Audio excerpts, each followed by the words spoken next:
যাবে। এই এখতিয়ার কি আমার বোনরা দিয়েছে কাউকে? এই সমাজ আমরা চাই না, এই কোন সমাজ ব্যবস্থায় এদের কোন জায়গাও আমরা দিতে চাই না। এই কথাটি বলার দ্বারা আমার বোন যে তিনি যে কত বড় একটা কুফরি কথা বলে ফেলেছেন, উনি যদি না জেনে বলে থাকেন তবে আল্লাহ ক্ষমা করুন, আর যদি স্বইচ্ছায় স্বজ্ঞানে ইচ্ছা করে বলে থাকেন তাহলে উনি যে এই কথার দ্বারা ইসলাম থেকে খারিজ হয়ে যেতে পারে, এটা হয়তো উনি এখনো ভাবেন নাই বা হয়তো মনে করতে পারেন নাই যে 4টি বিবাহের হুকুম এটা বোনদের হাতে না, এবং ইসলাম আল্লাহর কোরআন সরাসরি এই 4টি বিবাহের সীমানা কিভাবে হবে তিনি বর্ণনা করেছেন। দেখুন আল্লাহ তাআলা কিন্তু কোরআনে বলেন নাই যে ঢালাওভাবে প্রত্যেক পুরুষের 4টি বিবাহ করতেই হবে। স্থান কাল পাত্রভেদে শর্ত অনুযায়ী তৌফিক সামর্থ্য সবকিছুর ব্যবস্থাপনা অনুযায়ী 4টি বিবাহের কথা এসেছে, এটা শরীয়তের হুকুম। যদি কেউ বলে এই 4 বিবাহের ওয়ালাদেরকে সমাজে রাখতে চাই না বা এদেরকে সমাজ ব্যবস্থা আমরা থাকতে দিব না, এটা সরাসরি আল্লাহকে চ্যালেঞ্জ করা হলো। আল্লাহর কোরআনের আয়াতের বিরুদ্ধে সরাসরি এই বক্তব্য চলে গেল। সে যেই হোক না কেন তাকে তওবা করতে হবে, ক্ষমা চাইতে হবে, আর ভুল করে বলে ফেললে তারপরও ক্ষমা চাইতে হবে, আল্লাহ তাকে ক্ষমা করুন।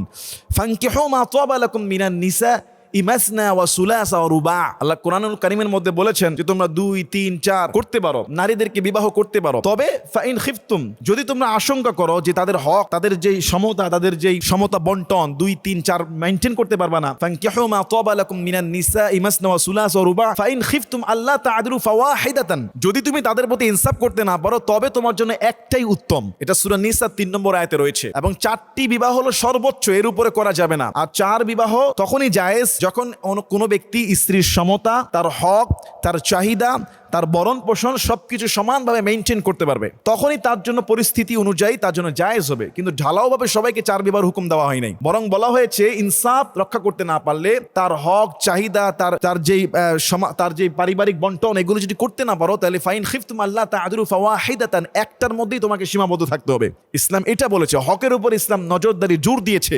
মা বোনদের হক, তাদের মর্যাদা, তাদের কর্তব্য, তাদেরকে বাসায় রেখে রানীর মতো তাদেরকে সেবা এবং তাদের যে মর্যাদা, এইটা যদি ইনসাফ রক্ষা না হয় তাহলে একই সীমাবদ্ধ। কখনো কখনো বিবাহ করাটাও হারাম যার শারীরিক চাহিদার দিক থেকে সে একেবারে অক্ষম, এবং যে ব্যক্তি তার বরণ পোষণে অক্ষম, সব দিক থেকে অক্ষম, কোন নারীর জীবন নষ্ট করা ইসলাম বলে না। আবার ইসলাম কখনো কখনো 2টা, 3টা, 4টার অনুমতি দেয়। এটা তো আল্লাহর কথা। তিনি যে বললেন যে 4 বিবাহের পুরুষদেরকে আমার বোনরা অধিকার দিয়েছে এবং তাদেরকে সমাজ ব্যবস্থা দেখতে চাই না, তাদেরকে আমরা রাখতে চাই না, কিন্তু কোরআনুল কারীমের সূরা নিসা 3 নম্বর আয়াতের সরাসরি বিরোধিতা করলেন, রাসূলের সুন্নাহ, রাসূলের হাদিসকে বিরোধিতা করলেন। আল্লাহ উনি হয়তো বুঝতে পারেন নাই, আর যদি বুঝতেন হয়তো এমন কথা বলতেন না। আল্লাহ ওনাকে তওবা করার তৌফিক দান করুন, আল্লাহ ওনাকে ক্ষমা করুন। আল্লাহুম্মা আমিন।